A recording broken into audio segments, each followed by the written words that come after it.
Bismillahirrahmanirrahim. Assalamualaikum warahmatullahi wabarakatuh. Perkenalkan, saya Siti Marlinda dari kelas 4A Hukum Ekonomi Syariah. Baik, di sini saya akan menjelaskan tentang materi hukum ekra perdata. Kompleksitas batasan konflik.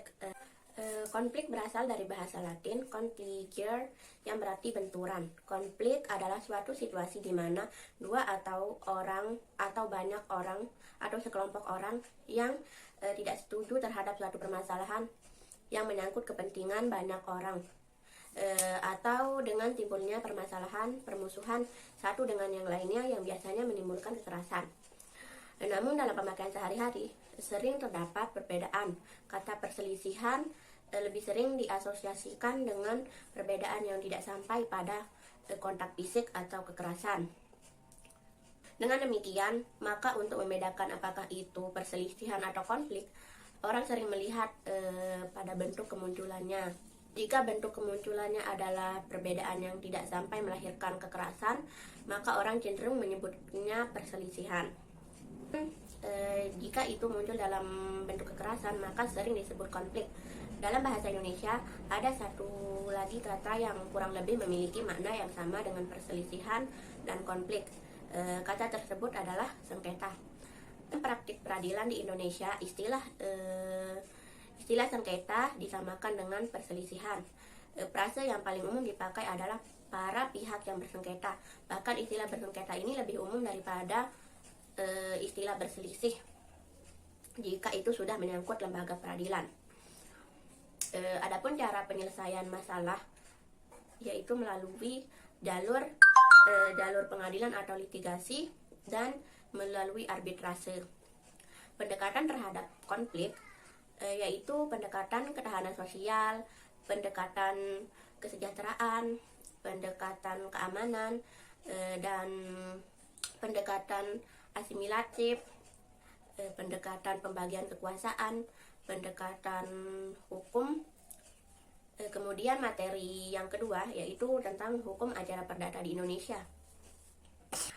Menurut Wirjono Projodikoro, hukum acara perdata adalah rangkaian peraturan yang memuat cara bagaimana orang harus bertindak terhadap dan di muka pengadilan, dan bagaimana pengadilan itu harus bertindak satu sama lain untuk melaksanakan berjalannya peraturan hukum perdata. Perdata juga disebut hukum perdata formal, yaitu semua kaidah hukum yang menentukan dan mengatur cara melaksanakan hak-hak dan kewajiban perdata sebagaimana yang diatur dalam hukum perdata material. Kemudian sumber hukum acara perdata, yaitu yang pertama, berbicara tentang sumber hukum, maka di dalam ilmu hukum dikenal beberapa sumber hukum dalam arti formil. Yang pertama yaitu undang-undang, yang kedua perjanjian, yang ketiga kebiasaan, yang keempat doktrin, dan yang kelima jurisprudensi. Adapun sumber hukum perdata yang berlaku di Indonesia, yang pertama yaitu Herzena Inlas Reglement atau HIR. Hukum acara perdata di Indonesia yaitu hukum yang berlaku untuk daerah Pulau Jawa dan Madura. Hukum acara perdata dalam HIR dituangkan pada pasal 115 sampai 245 yang termuat dalam bab 9 serta beberapa pasal yang tersebar antara pasal 372 dan selanjutnya. Yang kedua, Reglement for the Movement atau RBG adalah hukum acara perdata yang berlaku untuk daerah luar Pulau Jawa dan Madura. RBG terdiri dari 5 bab dan 723 pasal yang mengatur tentang pengadilan pada umumnya dan hukum acara pidana yang tidak berlaku dengan adanya Undang-Undang Darurat Nomor 1 Tahun 1951. Kemudian yang ketiga, Bugerlogic Bedwork atau BW atau sering disebut buku KUH Perdata berdasarkan pasal 5 ayat 1 Undang-Undang Darurat Nomor 1 Tahun 1951. Maka hukum acara perdata pada pengadilan negeri dilakukan dengan memperhatikan ketentuan undang-undang darurat tersebut. Kemudian yang keempat yaitu yang kelima, Wetboek Pankophandel atau WPK. Yang keenam, Undang-Undang Nomor 30 Tahun 2004, Nomor 20 Tahun 1947, Undang-Undang Darurat Nomor 1 Tahun 1951, Undang-Undang Nomor 2 Tahun 1986 dan Undang-Undang Nomor 18 Tahun 2003. Yang keempat, jurisprudensi. Materi selanjutnya tentang gugatan volunter. Gugatan volunter ini dapat diartikan sebagai salah satu jenis gugatan yang diajukan atas dasar permohonan ke pengadilan negeri. Banyak yang mengatakan bahwa volunter ini bukanlah gugatan sebab tidak mengandung sengketa, sehingga tidak tepat dikatakan sebagai gugatan, namun lebih tetap dikatakan sebagai permohonan. Adapun dasar hukum gugatan volunter ini adalah pasal 2 ayat 1 Undang-Undang Nomor 14 Tahun 1970 yang diubah dengan Undang-Undang Nomor 35 Tahun 1999. Namun saat ini telah diubah lagi menjadi 48 Tahun 2009 tentang kekuasaan kehakiman yang menyatakan penyelesaian setiap perkara yang diajukan kepada badan-badan peradilan mengandung pengertian di dalamnya penyelesaian masalah yang bersangkutan dengan yurisdiksi volunter. Adapun ciri-ciri dari gugatan volunter ini adalah yang pertama, permasalahannya diajukan bersifat kepentingan sepihak. Yang kedua, permasalahan yang dimohonkan tidak mengandung sengketa. Yang ketiga, tidak ada pihak lain atau pihak ketiga yang ditarik sebagai lawan. Yang keempat, para pihak disebut pemohon dan termohon. Kemudian materi selanjutnya tentang gugatan kontentiosa. Gugatan kontentiosa dapat diartikan sebagai jenis gugatan yang mengandung dua pihak. Dalam prakteknya, gugatan ini biasanya disebut dengan gugatan biasa. Adapun ciri-ciri dari gugatan kontentiosa ini adalah permasalahan yang diajukan bersifat dua pihak. Yang kedua, adanya unsur sengketa. Dalam gugatan ini terdapat lawan atau pihak lain yang bisa ikut diseret dalam gugatan. Dan yang terakhir yaitu para pihak disebut penggugat dan tergugat. Selanjutnya tentang gugatan class action.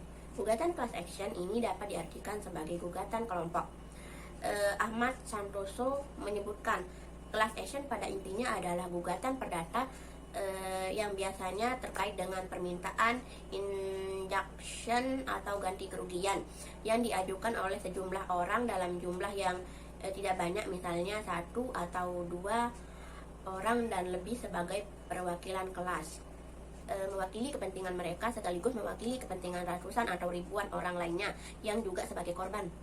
Ratusan atau ribuan orang yang diwakili tersebut disitulah disebut sebagai class member.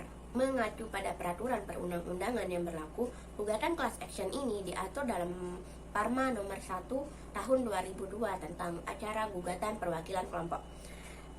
Disebutkan dalam pasal 1 huruf A, class action diartikan suatu tata cara pengajuan gugatan di mana satu orang atau lebih yang mewakili kelompok mengajukan gugatan untuk diri atau sekelompok orang yang jumlahnya banyak yang memiliki kesamaan fakta atau dasar hukum antara wakil kelompok dan anggota kelompok yang dimaksud.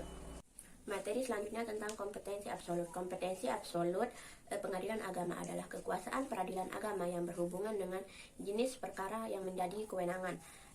Pasal 49 Undang-Undang Nomor 3 Tahun 2006 tentang perubahan atas Undang-Undang Nomor 7 Tahun 1989 dan perubahan kedua Undang-Undang Nomor 5 Tahun 2019 tentang pengadilan agama serta asas personalitas keislaman menjadi dasar kompetensi absolut pengadilan agama dalam menerima, memeriksa, memutus dan menyelesaikan perkara-perkara. Adapun perkara yang diselesaikan tentang perkawinan, kewarisan, wasiat, hibah, wakaf, zakat, infak, sedekah dan ekonomi syariah. Kompetensi relatif pengadilan agama dalam artian sederhananya adalah kewenangan pengadilan agama yang satu tingkat atau satu jenis berdasarkan kompetensi relatif yang berlaku pada setiap peradilan dilihat pada hukum acara yang digunakan. Dalam hal ini pengadilan agama dalam hukum acaranya adalah hukum acara perdata. Pasal 54 Undang-Undang Nomor 7 Tahun 1989 tentang pengadilan agama menerangkan bahwa dalam peradilan agama berlaku hukum acara perdata yang berlaku di peradilan umum. Apabila gugatan yang diajukan terkait benda tidak bergerak, maka gugatan diajukan di mana letak benda tidak bergerak itu berada. Kemudian materi selanjutnya tentang tahap dan tindakan yang mendahului pemanggilan. Berdasarkan pasal 118 ayat 1 dan pasal 121 ayat 4, pemanggilan merupakan tindakan lanjutan dari tahap berikut. Yang pertama, penyampaian gugatan kepada pengadilan menurut pasal 118 ayat 1 HIR, gugatan perdata harus diajukan kepada pengadilan berdasarkan kompetensi relatif. Yang kedua, dalam bentuk surat gugatan tertulis atau ditandatangani oleh penggugat atau kuasanya dan dialamatkan ketua pengadilan. Yang kedua, pembayaran biaya perkara pasal 121 ayat 4 HIR menyatakan dengan tegas pembayaran perkara yang disebut juga panjar perkara dan merupakan syarat imperatif atau syarat paksa atas pendaftaran perkara dalam buku registrasi. Yang ketiga, registrasi. Biaya perkara yang ditetapkan panggilan dibayar penggugat berhak atas pendaftaran gugatan serta panitra wajib mendaftarkan dalam buku registrasi perkara. Yang keempat, penetapan majelis oleh ketua pengadilan. Jika ketua berhalangan, penetapan majelis dilakukan wakil ketua. Jangka waktu penetapan secepat mungkin. Jangka waktu yang digariskan Mahkamah Agung paling lambat 7 hari. Penetapan hari sidang yang menetapkan hari sidang adalah bentuk surat penetapan harus dilakukan segera setelah majelis menerima berkas perkara. Putusan Perstek dan gugat rekonvensi. Putusan Perstek merupakan putusan yang dijatuhkan oleh majelis hakim tanpa hadirnya tergugat dan tanpa alasan yang sah meskipun telah dipanggil secara resmi dan patut. Putusan Perstek ini merupakan pengecualian dari acara persidangan biasanya sebagai akibat ketidakhadiran tergugat atas alasan yang tidak sah. Dalam acara Perstek, tergugat dianggap ingkar menghadiri persidangan tanpa alasan yang sah dan tergugat dianggap mengakui sepenuhnya secara murni dan bulat semua dalil gugatan penggugat. Putusan Perstek hanya dapat dijatuhkan dalam hal tergugat atau tidak hadir pada hari sidang pertama. Gugatan rekonvensi diatur dalam pasal 132 akhir huruf A pasal 158 RBG yang menegaskan gugatan rekonvensi adalah gugatan yang diajukan oleh tergugat sebagai gugatan balik terhadap gugatan yang diajukan oleh penggugat. Gugatan rekonvensi diajukan kepada pengadilan pada saat berlangsungnya proses pemeriksaan gugatan di peradilan. Materi selanjutnya tentang eksepsi. Dalam hukum acara, eksepsi adalah tangkitan bantahan atau pembelaan yang diajukan tergugat terhadap materi gugatan penggugat. Bantahan terhadap pokok perkara. Bantahan, tangkisan atau pembelaan yang diajukan tergugat terhadap pokok perkara. Esensi dari bantahan terhadap pokok perkara berisi dan menegaskan yang sengaja dibuat dan diajukan tergugat baik dengan lisan. Kemudian materi terakhir tentang putusan pengadilan. Putusan hakim atau lazim disebut dengan istilah putusan pengadilan, merupakan suatu yang sangat diinginkan atau dinanti-nantikan oleh pihak yang berperkara guna menyelesaikan sengketa di antara mereka dengan sebaik-baiknya. Adapun asas-asas putusan pengadilan, yaitu asas-asas putusan hakim dijelaskan dalam pasal 1778 HIR. Semua dasar alasan yang jelas dan rinci. Yang kedua, wajib menghadiri seluruh bagian gugatan. Yang ketiga, tidak boleh mengabulkan melebihi tentuan yang diucapkan di muka umum atau di ranah pengadilan. Yang ketiga, jenis putusan pengadilan. Yang pertama, putusan selah. Putusan selah atau putusan yang bersifat sementara yang bukan merupakan putusan akhir sebagaimana yang terdapat dalam pasal 185 HIR. Yang kedua yaitu putusan akhir. Putusan akhir adalah suatu pernyataan hakim sebagai pejabat negara yang diberi wewenang untuk diucapkan dalam persidangan dengan tujuan untuk mengakhiri atau menyelesaikan perkara atau sengketa antara pihak yang berperkara dan diajukan kepada pengadilan agar sengketanya tersebut dapat selesai dengan sesuai dengan yang diinginkannya. Ini yang bisa saya sampaikan, kurang dan lebihnya mohon dimaafkan. Sekian, assalamualaikum warahmatullahi wabarakatuh.